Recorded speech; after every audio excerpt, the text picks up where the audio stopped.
You are looking at Julian's pronunciation guide, where we look at how to pronounce better some of the most mispronounced words in the world, like this other curious word. But how do you say what you're looking for today?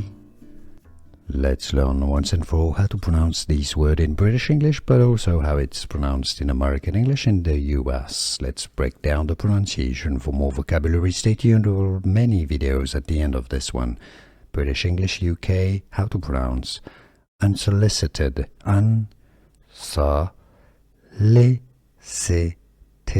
The stress goes on the third syllable, the li syllable. Unsolicited.